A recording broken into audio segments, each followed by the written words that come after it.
Hey, it's Andy at Brainstorm Comics and Games with another Warcry Top 5. Today, I'm going to be finishing our series of Top 5 Troops choices. This time, we're going to be using the Grand Alliance of Death and Destruction. I've combined them into one video because there just aren't as many troops for Death and Destruction as there are for Chaos and Order. A quick overview of my rating system. I've rated all the models in Warcry on a scale of 1 to 10. And in my rating scheme, a 5 is good, a 7 is very good, and a 10 is incredible. There are very few models that are 10s. The categories are offense, defense, mobility, and value. The value category is a good measure of troops because most of the time you're going to be spending your abilities on your leader. So you want your value to come from your troops where they have good base stats for not a lot of points.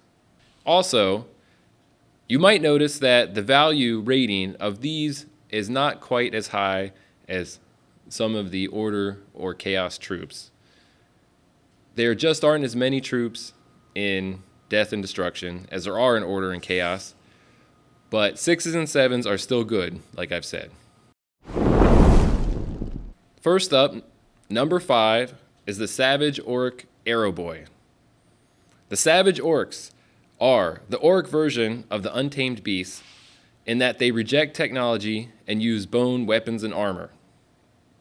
However, they are adept at harnessing the power of Wa, which is the magic of the Auric god Gorkamorka, and it grows in strength as the size of the Auric Warband increases.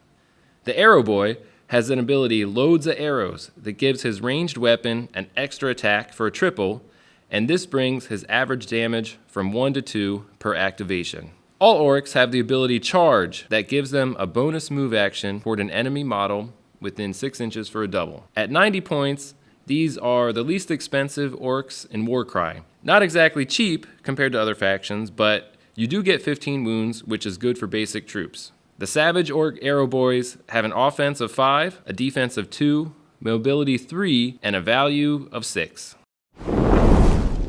Number 4, Gloomspite Gitz Shuda. Grots are puny cousins to the Orc, so they must resort to deception, trickery, and treachery to achieve their goals. They do worship Gorkamorka, however, and are adept at creating potions and using magic. Grot Shudas don't have any remarkable stats, but at only 65 points, you should definitely include a few in your warband to harass the enemy and grab objectives. All Gloomspite Gits have the ability Backstabbing Mob that adds 1 to their strength and attacks if there's at least one other Git within 1 inch. It's probably better to pair up a Shuda with another model, such as the Sneaky Snuffler, that does a lot more melee damage. The Gloomspite Gits Shuda has an offense of 5, a defense of 1, mobility 3, and an overall value of 7.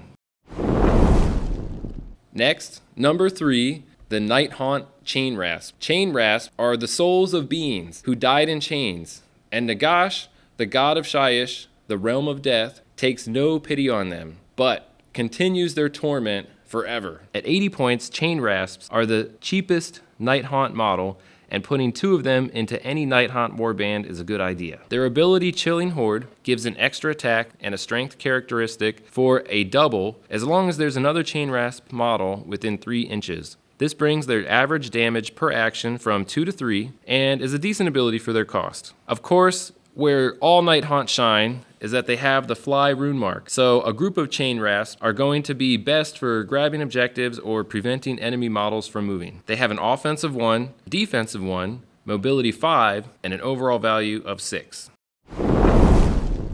Number 2, Legions of Nagash, Skeleton Warrior with Ancient Spear. Skeleton Warriors are the bulk of Nagash's great hordes of undead who are bound to his will.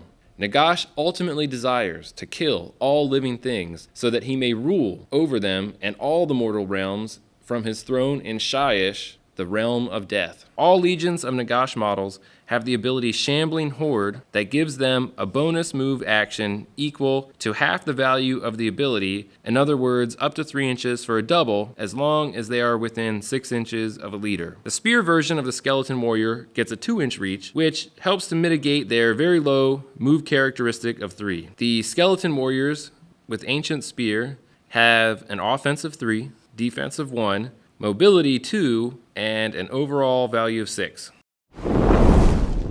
Finally, we have number 1, Flesh Eater Court's Crypt Ghoul. Crypt Ghouls believe that they are gallant knights in the service of their noble king, performing grand deeds of chivalry. However, this is a trick of sorcery Nagash has performed on them to keep them bound to his will. In fact, ghouls desperately hunger for flesh, both living and dead, and fight over every scrap. Ghouls are pretty much your only choice for troops for Flesh Eater Courts, since the other troop choices are around 200 points each, so it's a good thing that they are pretty decent. All Flesh Eater Courts have the ability Feeding Frenzy, that lets them remove damage points equal to the value of this ability when they take down an enemy model. This is one of the best abilities in the game, giving even a lowly ghoul great survivability. It's probably best used in combination with a Ghoul King's Stir of Black Hunger ability that gives friendly fighters within 9 inches an extra attack for a triple, which would bring its average damage from 2 per action to 3 per action. The Flesh Eater Court's Crypt Ghoul has an offensive 2, defensive 1,